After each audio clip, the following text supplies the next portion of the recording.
This is sacred ground. The most historic track in American history. We'll win the Indianapolis 500. A place where legends are made. Where glory can be attained.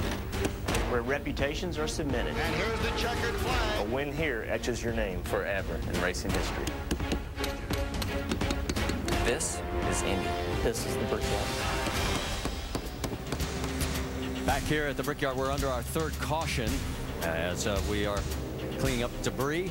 Our race leader is Greg Biffle, followed by Juan Pablo Montoya. Jamie McMurray and our in-race reporter, Clint Boyer. Let's talk to him. Hey, Clint, Dale Jarrett, you have a copy? Yeah, I got you, Dale. Hey, man, just before halfway here, looks like you got yourself in a good position. Is your car about where you want it or still adjusting? That's pretty close. It's been close all weekend, but just fine-tuned a little bit. Got a little bit free that last time. Snug it up a little bit. Taking off under caution here, let the tires build up a little bit.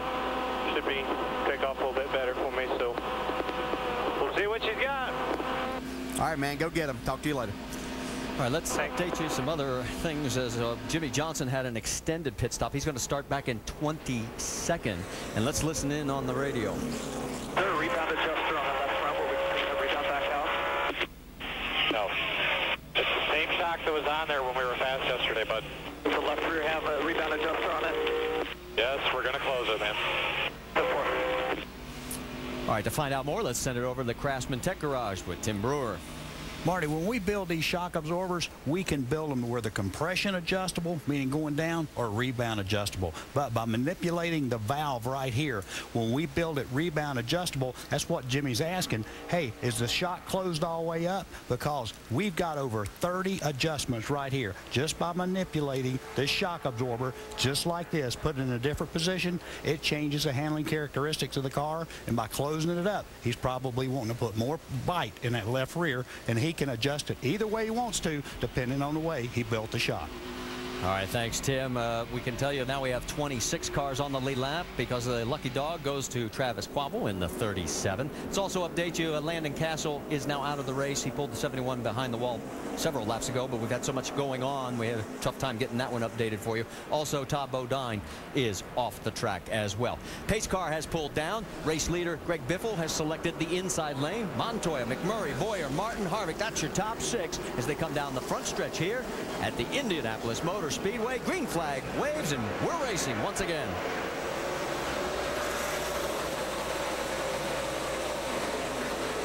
Jimmy McMurray had ideas of trying to go to the inside of Greg Biffle, who got a great start also.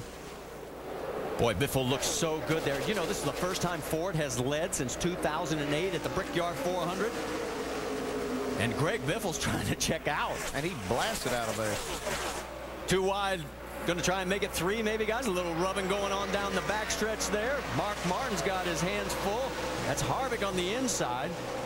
Martin Truex wanted a piece of it as well. There's Kurt Busch in the 2. Go on board with Kurt. Yeah, what he sees right here in front of him is a lot of racing going on. Now they get back single files. Harvick's able to take that spot away from Mark Martin. Kyle Busch has got the inside line on Jeff Burton, and Gordon's right behind Busch as they come down the front straightaway. Looks like Kyle's going to clear him. Can Gordon follow as well? The answer's no. Well, he had thoughts of that, and these guys have had a couple of opportunities now to work on the cars. If they're going to be a factor in this race, now's the time to start showing. Burton running in 10th, Gordon 11th, Casey Kane right in that mix in 11th. The 14, the Old Spice Chevy. Tony Stewart on the left side of the screen. Let's get more from Vince Welch.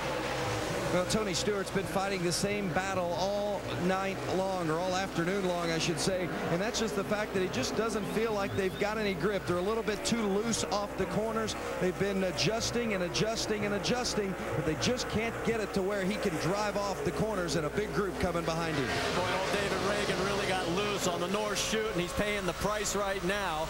Carl Edwards on the high side going around him, and boy, he almost got jacked up by Dale Jr. They got sideways underneath Carl Edwards and still hung on to it. Look, he's got the spot. Nice recovery by Reagan. Carl can't get the pass done on the outside, and here comes everybody else behind him, including Joey Logano as we go on board. Logano running in 18th position. Boy, a little bit further back, you've got Reagan Smith right behind Logano. Good run for this team going.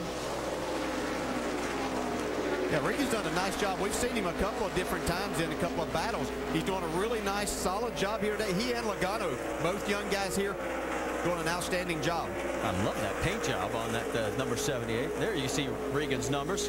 Started 22nd, up to 19th. He was as far back as 26th. Yeah, most of the time you're looking for Regan Smith, you're looking for a flat black paint scheme, which is kind of cool. But this week he's got a lot of color.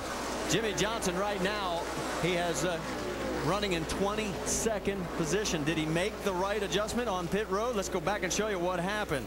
On board with Denny Hamlin. Now, Denny Hamlin's fighting to stay in this lucky dog position. He's following Jimmy Johnson. Ooh, man, that boy, pretty loose. Yeah, Jimmy was trying to run that Montoya line, holding it out there, was going to try to get a run off the corner, but his car wasn't capable of doing that. Way too loose. Jimmy's trying to track down Scott Speed in the 82. A.J. Allmendinger right behind him. Allmendinger is 1 lap down in 28th position. I have to say that they don't have this where Jimmy Johnson likes it yet, as he's struggling to pass these cars back here. Let's get an update on the 48, Doc. It is hard to believe, guys, that Jimmy Johnson is having this kind of trouble at a place where he has been so good over the years. You heard Tim Brewer talk about adjusting the rebound in the shop. Talking with the team a moment ago, they have put a couple of rubbers in the right rear. They have made a track bar adjustment in the left rear. They have made air pressure adjustments and the shock adjustment you just heard. And Jimmy still doesn't have the car to where he would like it. And a moment ago, Chad Canal said, guys, right now we are battling for a top 15 finish.